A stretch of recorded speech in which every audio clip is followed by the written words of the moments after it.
Babasa po tayo, Marcos, Kapitulo 14, versikulos 66 hanggang 72. So, 66 hanggang 72. So, Mark chapter 14, verse 66 to 72.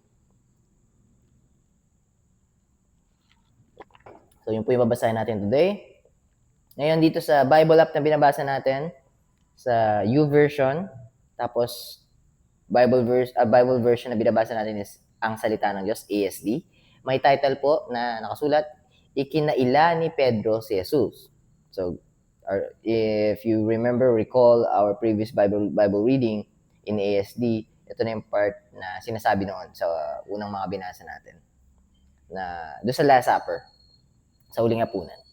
So may parallel verses po siya sa Matthew chapter 26 verse 69 to 75, tapos Luke chapter 22 verse 56 to 62, and also sa John chapter 18 verse 15 to 18, tapos then magko-continue ito 25 to 27 sa John pa rin. John chapter 18, 15 to 18, and then 25 to 27 ng John chapter 18. Alright, verse 66 po tayo. Habang nasa loob pa ng bakuran si Pedro, dumaan ang isang babaeng utusan ng punong pare. Kung babalik lang tayo ng konti, sumunod si Pedro nung dinakip si Jesus. Sumunod siya, tapos nag-stay siya dun sa vicinity. Ngayon, ito naman yung continuation nun. Bali si Jesus Christ na, sinabi niya na, sinagot niya yung punong pare, si Caiaphas, kung siya daw ba yung, siya yung Messiah or anak ng Diyos. So, sinagot niya. Pero yung mga unang paratang, hindi siya nagsasalita. Kasi maling paratang eh. Pero nung sinabi ni Caiaphas, yung katanungan na yun, alam naman natin si Jesus, omniscient. Alam niya yung totoo. Alam niya lahat ng bagay-bagay. So, sinagot niya. And then that's the point na, okay, hindi na natin kailangan ng evidence here. He's speaking blasphemy. He's calling himself God. So, what else to do? Unalive him. Tapos ito naman, ito verse 66, continuation naman nun, habang nasa loob pa ng bakuran si Pedro, dumaan ang isang babaeng utosan ng punong pare, so ni Caiaphas. 67, nang makita niya si Pedro na nagpapainit sa apoy, so parang nakaganon, alam mo yung baga may bonfire, tapos pagka malamig, tatapat yung kamay. Yan. Nagpapainit, so, mahanap ng warmth. Nung makita niya si Pedro na nagpapainit sa apoy, tinitigan niya ito, sinabi niya, kasama ka rin ni Jesus na taga Nazareth. Kasama ka rin ni Jesus na taga Nazareth. Parang in Tagalog, in layman's term, namumukhaan kita, kasama ka nito ni Jesus. Hindi ba? So patanong pa. So parang sinisigurado pa niya yung utos ng babae, ng servant na babae. Sinabi niya, kasama ka rin ni Jesus sa taga Nazareth, hindi ba? 68, ngunit itinanggi ito ni Pedro, hindi ko alam ang sinasabi mo. Ayun na, denying na. First strike. So, hindi ko alam ang sinasabi mo. Pagkatapos, umalis siya roon at pumunta sa may labasan. So, nag-relocate. Lumipat na yung position si Simon Peter, si Pedro. At noon din ay tumilawak ang manok. So, isang beses na. So, ngunit itinanggi ito ni Pedro, hindi ko alam ang sinasabi mo. Pagkatapos, umalis siya roon at pumunta sa may labasan at noon din ay tumilaok ang manok. 69. Nakita naman siya roon ng babaeng utusan. Kaya sinabi ng babae sa mga taong naroon, ang taong yan ay isa rin sa mga kasama ni Jesus. 70. Ngunit muling itinanggi ito ni Pedro. Maya-maya, sinabi ng mga taong naroon, isa ka nga sa mga kasamahan niya. Isa ka nga sa mga kasamahan niya dahil taga-Galilea ka. Dahil taga-Galilea ka rin. Basahin ko po ulit. Maya-maya, sinabi ng mga taong naroon, isa ka nga sa mga kasamahan niya dahil taga-Galilea ka rin. 71. Ngunit sumumpa si Pedro. Kahit mamatay man ako, hindi ko talaga kilala ang taong sinasabi ninyo. So, he removed himself. I was about to say disqualified himself. He removed himself in the presence of God by swearing.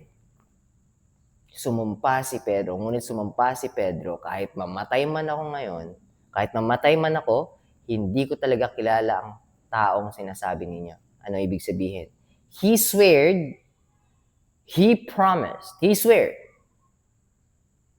but he lied. He swears for a lie. He's detaching himself to God just to blend in. And that's the reason why I'm not forcing anyone. I'm not saying that I am holy or holier than thou.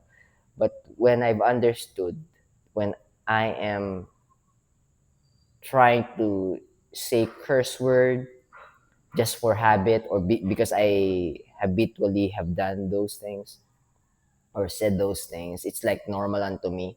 It's like a joke. I didn't mean it. I didn't mean to say those things, but I've got used to saying those things, meaning bad words that could be hateful to someone or to hurt words that could hurt someone. But I just got used to it, saying those words as a part of me or part of my jokes, being cool, something like that, like fuck,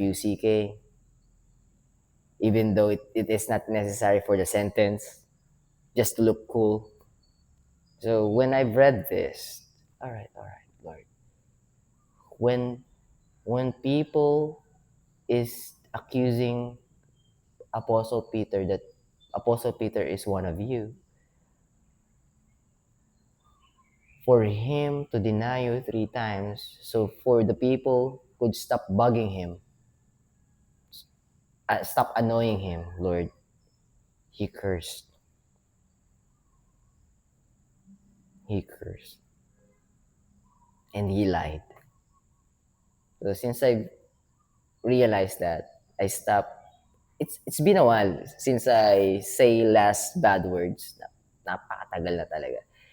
But I'm not saying I'm doing this because I'm holy. I just don't want to separate myself with God.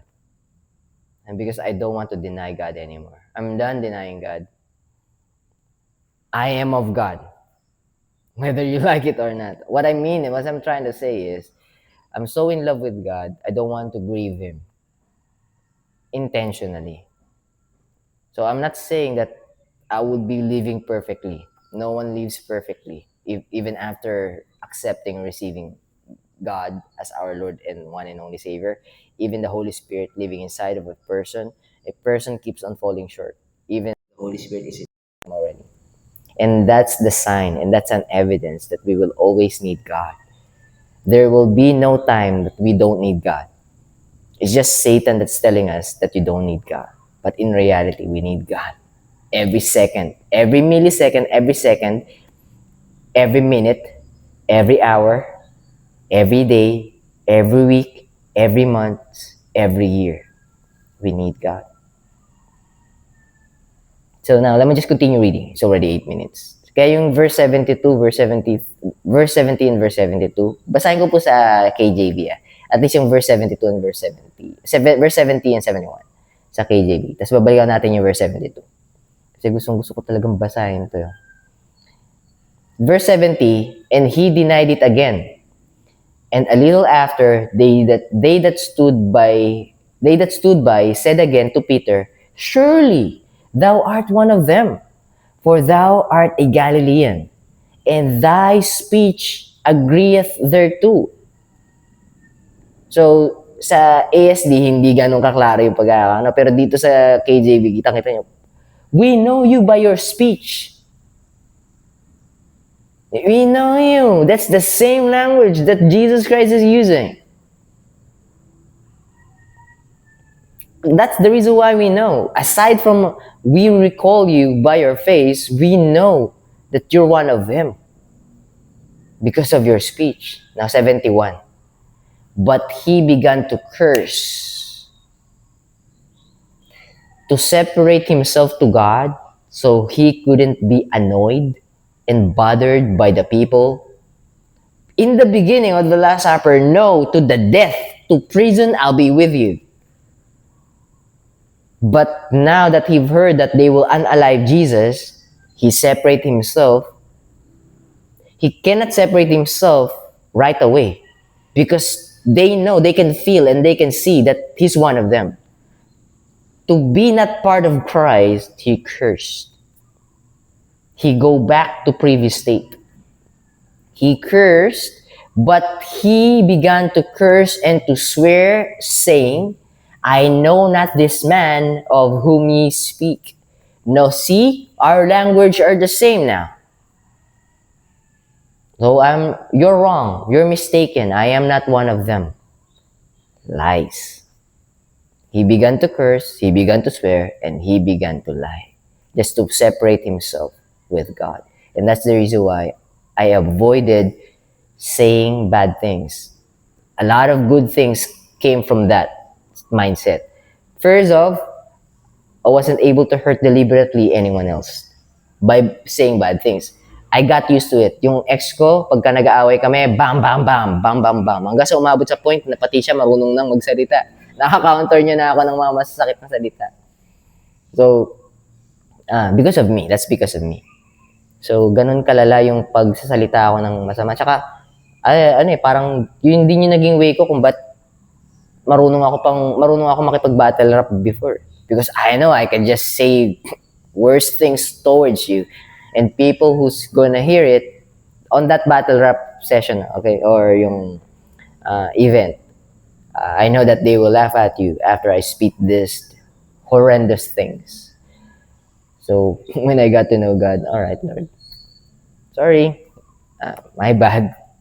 Previous self died already. I will try to be obedient the best I could, but I couldn't do it alone, Lord. My flesh is weak. You know, if there's one person who knows that I am weak and I am wicked and I'm a wretched sinner and I'm not deserving and unworthy, knows the things that I've committed in the past, it's only God. He's the only one who knows it. So I need Him. I will always need Him. Because I couldn't do this alone. Especially I'm still here on this cursed world, wretched world.